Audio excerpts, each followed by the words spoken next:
ఓం శ్రీ సాయినాథాయ నమ. హన్నా సించినికర్ మావిసిబాయ్ హేమత్ పంతు నిచ్చట అని ఇంకొక హాస్య సంఘటనను అందులో బాబా చేసిన మధ్యవర్తిత్వము వర్ణించాను. దామోదర్ గణేశ్యాం బాబరే హురోప్ అన్నా సింజనగర్ అను భక్తుడు ఒకడు గలడు. అతడు సరళుడు, మోటువాడు, ముక్కుసూటిగా మాట్లాడువాడు, ఎవరిని లక్ష్య పెట్టేవారు కాడు. ఉన్నట్లుండి చెప్పేవాడు, ఉన్నది ఉన్నట్లుగా చెప్పేవాడు, ఎప్పటిదప్పుడే తేల్చేసేవాడు. బయట కఠినం వలె అటము చెయ్యువాని వలె కనిపించినాను. వాడు మంచి హృదయం గలవాడు, నక్కల జిక్తుల వాడు కాదు. అందుచేత బాబా వానిని ప్రేమించుచుండెను. అందరూ సేవ చేసినట్లే అతడు కూడా మధ్యాహ్నం బాబా ఎడమ చేతిని కాకడ పైన వేసి ఉన్నదానిని తోముచుండెను. కుడి వైపున ఒక ముసలి వితంతువు ఏనుబాయి కౌగలి అను ఆమె ఉండెను. ఆమెను బాబా అమ్మ అని పిలిచేడివారు, ఇతరులు మావిసిబాయి అని పిలిచేడివారు. ఆమె కూడా బాబాను సేవించుచుండెను. ఈమెది స్వచ్ఛమైన హృదయము. ఆమె బాబా నడుమును మొలముతో వీపును తన 2 చేతుల వ్రేళ్ళు హల్లి దానితో నొక్కుచుండెను. ఆమె దీనిని అది త్రివముగా చేయుచుండెను. బాబా వీపు కడుపు కలిసిపోయినట్లుగా కనిపించుచుండెను. ఇంకొక ప్రక్క హన్న తోముచుండెను. మావిసిబాయి ముఖమున క్రిందుకు మీదగుచుండెను. ఒకసారి ఆమె ముఖము హన్న ముఖమునకు చాలా దగ్గరగా పోయేను. హాస్యమాడు నయము కలదగుటచే ఆమె, ఓ హన్న, చెడ్డవాడు నన్ను ముద్దు పెట్టుకున్నట్టుకు ప్రయత్నించున్నాడు. ఇంత ముసలివాడైనప్పటికీ నన్ను ముద్దు పెట్టుకున్నట్టుకు సిగ్గులేదా? నేను హన్నకు కోపం వచ్చాను. చొక్కా చేతిలో పైకెత్తి అతడిట్లా, నేను ముసలివాడను, దుర్మార్గుడునా అనుచున్నావు? నేను వెర్రివాడనా? నీవు కలహములకు కాలు దువ్వుచున్నావు.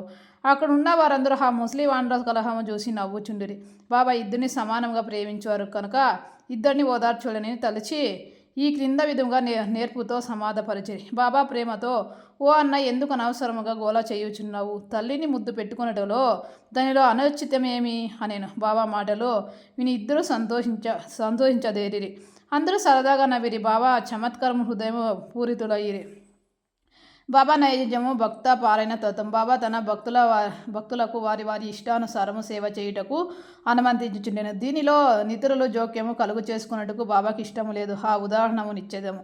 ఈ మాయిసిబాయి ఇంకొకప్పుడు బాబా పొత్తి కడుపు తోముచుండెను. ఆమె ప్రయోగించు బలము చూసి అందరూ భక్తులు ఆతురతపడి వారిట్లనిరి, అమ్మ, కొంచెము మ్రెల్లగా తోముము, బాబా కడుపులోనికి ప్రేవులు నరములో తెగిపోవును. ఇట్లనగానే బాబా వెంటనే లేచి కోపముతో సకటాను నేలపైన కొట్టాను.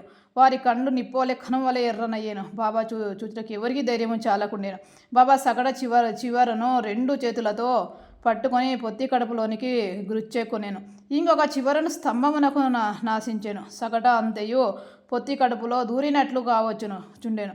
కొద్దిసేపట్లో పొత్తి కడుపు ప్రేవులు అనుకుని బాబా క్రమముగా స్తంభం వైపు పోవచ్చుండెను. అందరూ భయపడేది. ఐశ్వర్యముతోనూ భయముతోనూ మాట్లాడలేక మూగవాంటోలే నిలిచిరి. బాబా తన భక్తురాలి కొరకు ఈ కష్టం అనుభవించిరి. తక్కిన భక్తులు ఆమెను బాబాకు హాని లేకుండా తోమమనిరి. మంచి ఉద్దేశములతో వారు ఈ మాటలు వినిరి. దీనికి కూడా బాబా ఒప్పుకొనలేదు. వారి మంచి ఉద్దేశమే బాబాను కష్టాలు దించినందుకు వారు ఐశ్వర్యపడిరి. ఏమీ చేయలేక కనిపెట్టుకొని చూచుచుండిరి. అదృష్టము చేత బాబా కోపము తగ్గెను. సకటాను విడిచి గద్దె పైన కూర్చొండిరి. అప్పటి నుండి భక్తులు ఇష్టానుసరము చేయనప్పుడు ఇతరుల జోక్యము కలుగు చేసుకునరాదు నీతి నేర్చుకునేది. ఎవరికి సేవ ఎట్టిదో బాబాకే గుర్తు. 24వ అధ్యాయం సంపూర్ణం. ఓం శ్రీ సద్గురు సాయినాథార్పణమస్తు. శుభమభవతు. ధన్యవాదములు.